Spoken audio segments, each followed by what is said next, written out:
Hello everyone, welcome and welcome back to my YouTube channel. So, today we are going to do the MCQs of electrochemistry from the Gibbs book. I hope you are here after revising the chapter electrochemistry. So, let's solve these MCQs together. Our first MCQ is the oxidation state of carbon atom in glucose is what? This means कि oxidation state carbon atom की glucose के अंदर क्या होगी. So I hope you all are familiar with the formula of glucose, which is C6H12O6. So we don't know about the carbon. We have to find out the oxidation state of carbon. So we will put 6 into x because we don't know about the oxidation state of carbon.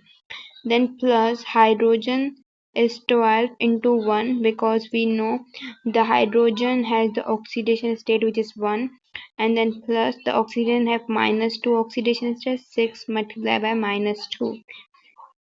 So this is 6x plus 12 plus minus minus, it will be minus 12. So plus 12 is equal to minus 12, so 6x is equal to 0. So this means x is equal to 0. So we can say oxidation state on carbon atom is 0. So here we don't have the 0, so none of these would be the correct option. D would be the right option. Now we are moving towards the second question, in which they are asking the element on the reactant side which has been reduced is. ठीक है, जो element है हमारे पास reactant side पे, इन element में से कौन सा एलिमेंट जो कि रिड्यूस हुआ है.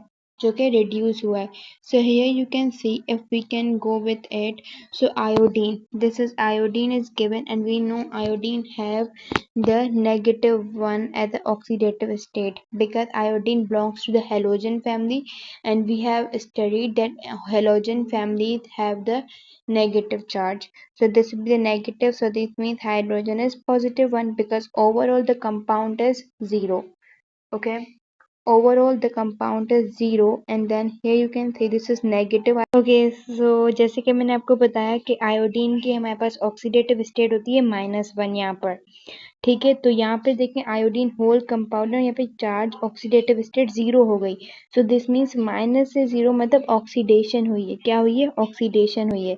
इसी तरह अगर हम यहाँ पे सल्फर को देखें, तो अगर हम H2SO4 जो हमारे पास ये कंपाउंड है ना, अगर हम इसको ब्रेक करें ना, H2SO4 को ब्रेक करें, तो हमें पता है हाइड्रोजन तो हमारे पास सिंपल जैसे कि 1 होगा, तो 2 हाइड्रोजन है तो 2 मल्टीप्लाई बाय 1, प्लस हमें सल्फर मालूम करना है तो सल्फर लिख देंगे, प्लस ऑक्सीडेशन हमारे पास 4 ऑक्सीजन है 4, और ऑक्सीजन के हमारे पास ऑक्सीडेटिव स्टेट होती है 2 -2 सॉरी.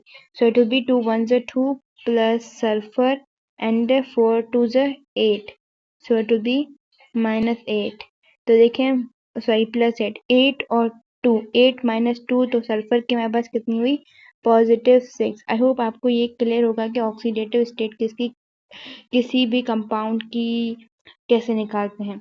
अब यहाँ देखें, यहाँ पे अगर हम देखें SO2 के अंदर, यहाँ तो सल्फर +6 है, लेकिन SO2 के अंदर अगर हम देखें तो देखें ऑक्सीजन के हमारे पास क्या होती है ऑक्सीजन पे -2, तो सल्फर प्लस ऑक्सीजन 2 इंटू -2, तो 2 इंटू -2 -4 हुआ, और ये हो गया +4 सल्फर, क्योंकि ओवरऑल कंपाउंड क्या होता है 0 होता है, +4 -4 इज इक्वल टू 0, तो सल्फर यहाँ हो गया +4. तो देखें सल्फर रिड्यूस हुआ है +4 से +6 से +4 हुआ है.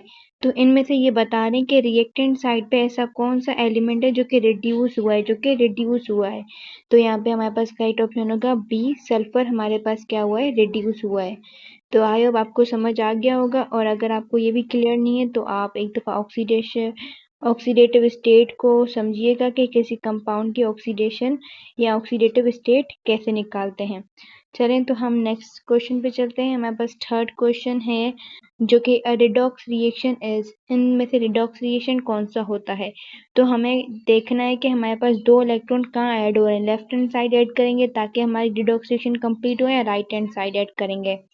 तो देखें यहाँ पर MnO2 है ना, जैसे कि 2 की हमारे पास ऑक्सीजन -2, 2 2 4, तो ये हो गया +4. यहाँ पे ये +4 है, तो यहाँ पर ये +2 है, मतलब ये क्या हुआ है? +4 से +2 ये रिड्यूस हुआ है, +4 से +2 रिड्यूस हुआ है मीन्स रिडक्शन हुई है। और रिडक्शन हमें पता है, रिडक्शन हम बोलते हैं गेनिंग ऑफ इलेक्ट्रॉन। रिडक्शन में क्या होता है, इलेक्ट्रॉन ऐड होते हैं, गेनिंग ऑफ इलेक्ट्रॉन। और हमें पता है गेन अगर हम इलेक्ट्रॉन करते हैं तो वो रिएक्टेंट साइड आता है, और रिएक्टेंट साइड को अभी यहाँ पे लेफ्ट हैंड साइड माना गया है। तो means 2 electrons are added on left hand side. तो ए और बी का दोनों का करेक्ट ऑप्शन है। यहाँ पर प्रॉपर ऑप्शन नहीं दिया हुआ, तो ए और बी की दोनों स्टेटमेंट सेम ही है, तो we marking at A and B option. Now moving towards question number 4, they are asking in which of the following changes there is a transfer of 5 electron. ऐसा कौन सा यहाँ पर we can say changes हैं जिसके अंदर 5 electron की transformation हो रही है, ठीक है। तो यहाँ पर अगर हम देखें कि सबसे पहले हम देखते हैं ए वाला। आई होप आपको क्लियर तो हो गया होगा, लेकिन फिर भी हम यहाँ पे इसको थोड़ा और ज़्यादा डिटेल में समझ देते हैं। ओके, तो यहाँ देखें MnO4, जैसे कि पहले 4 2 ज़ा 8 हो गया, 8 से देखें 2 इलेक्ट्रॉन माइनस हो रहा है मीन्स 6 बचे। तो मतलब यहाँ पे Mn क्या हुआ, 6 हुआ, +6 से ये Mn यहाँ पे कितना हुआ है, 2 to the 4 -4 हो गया +4, +6 से ये कन्वर्ट हो रहा है +4 के अंदर, +6 से कनेक्ट हो रहा है +4 के अंदर मीन्स यहाँ पे 2 इलेक्ट्रॉन लूज कर रहा है, कितने 2 इलेक्ट्रॉन। लेकिन यहाँ ये पूछ रहा है कि जिसके अंदर ट्रांसफर हो रही है 5 इलेक्ट्रॉन की, यहाँ पे 2 इलेक्ट्रॉन ट्रांसफर हो रहे हैं, 6 में से 4 गए, 2 इलेक्ट्रॉन ट्रांसफर हो रहे हैं। लेकिन अगर हम यहाँ देखें बी ऑप्शन में, तो यहाँ देखें ऑक्सीजन 4 है और इसकी ऑक्सीडेशन 2 है, 4 2 ज़ा 8, लेकिन यहाँ पे 1 हमें माइनस करना है, 4 2 ज़ा 8, 8 में से 1 गए तो 7, तो यहाँ पे आ गया +7, ठीक है, +7 -7 ओवरऑल 0। तो यहाँ पर देखिए Mn +2 है, तो मतलब +7 से अगर +2 चले गए तो हमारे पास कितने बचेंगे, 5 इलेक्ट्रॉन बचेंगे, +7 माइनस +2 और भी 5 इलेक्ट्रॉन। तो हमें यहाँ पे मिल गए कि कितने इलेक्ट्रॉन ट्रांसफर हो रहे हैं, 5 इलेक्ट्रॉन। बाकी अगर आप इन दोनों को भी सॉल्व करेंगे, this won't be the correct. So यहाँ पे करेक्ट ऑप्शन हमारे पास होगा B, which is what, MnO4 -1 to Mn +2. Now moving towards the question 5, in this they're asking in the reaction of H2S plus chlorine 2 HCl plus sulfur H2S act as, so यहाँ पे पूछ रहे हैं जो H2S है जो यहाँ पे है हमारे पास, ये एक्ट करा एज वॉट, रिड्यूसिंग, ऑक्सीडाइजिंग, नाइट्रिंग और सल्फोनेटिंग। तो नाइट्रेटिंग और सल्फोनेटिंग तो हमारे पास नहीं होता, हमें तो इन दोनों में से ही कोई ऑप्शन हो सकता है। सो नाउ लेट्स चेक, ये ए नहीं ये बी है, सही है। Let's check about this which option is correct. तो देखें यहाँ पर अगर हम देखें सल्फर की बात करें तो यहाँ पे H2S है ना, ठीक है, यहाँ पे सल्फर एक्ट करा है +2 है, वो फिर -2, सल्फर -2 है यहाँ पर, ठीक है।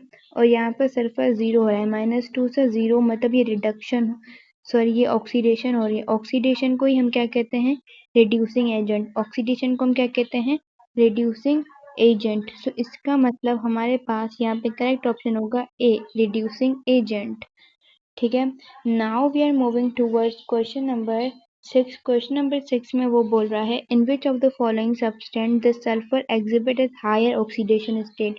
तो ये आपको याद रखना पड़ेगा। तो इनमें से हमारे पास जो करेक्ट ऑप्शन है जिसके अंदर सल्फर एग्जिबिट कर रहा है, क्या, सल्फर हमारे पास एग्जिबिट कर रहा है हायर ऑक्सीडेशन स्टेट, तो वो हमारे पास होगा SO2Cl2। What is the oxidation state of oxygen KO2। KO2 के अंदर ऑक्सीडेशन स्टेट क्या होती है, ठीक है। तो सबसे पहले K हमारे पास क्या है, पोटेशियम है। तो हमें इतना पता होगा कि ऑक्सीडेशन स्टेट जो भी हमारे पास अल्कली मेटल्स मतलब फर्स्ट एक ग्रुप की होती है तो उसकी क्या होती है, +1। और हमें पता है 2 क्या है, 2 to the 4। और ऑक्सीजन की यहाँ क्या है, ऑक्सीजन की जैसे कि ये क्या है स्टेट ऑक्सीजन की KO2 के अंदर यहाँ पे होगी -1 क्योंकि ये पर ऑक्साइड है, सॉरी हाफ, क्योंकि ये क्या है सुपर ऑक्साइड है। तो -1/2 इसकी करेक्ट ऑप्शन होगा। तो यहाँ A would be the correct option. Now question number 8 है apparent charge on an atom of an element in a molecular ion is called as dash.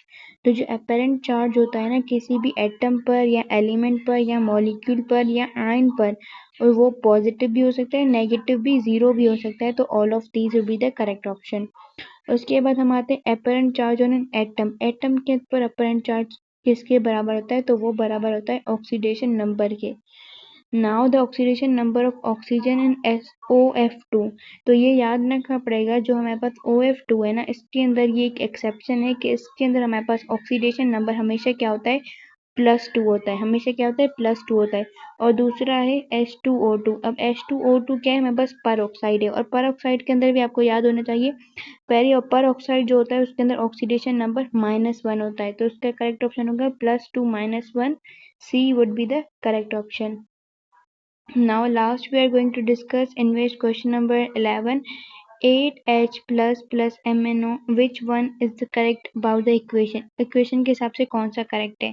तो जब अगर हम इक्वेशन को सॉल्व करते हैं तो यहाँ देखें हमारे पास Mn 4 2 से 8, यहाँ पे +7 है, और यहाँ ये कन्वर्ट हो रहा है +2 के अंदर, मतलब 5 इलेक्ट्रॉन लूज हो रहे हैं। 5 इलेक्ट्रॉन लूज तो हो रहे हैं, लेकिन लेफ्ट साइड या राइट साइड, देखें लेफ्ट साइड से लूज हो रहे हैं। तो यहाँ C would be the correct option, 5 electron in left hand side. So I hope आपको ये क्लियर हो गया होगा, क्योंकि वीडियो भी too long, so will divide this. तो हम बाकी के नेक्स्ट वीडियो के अंदर करेंगे। Till that bye bye.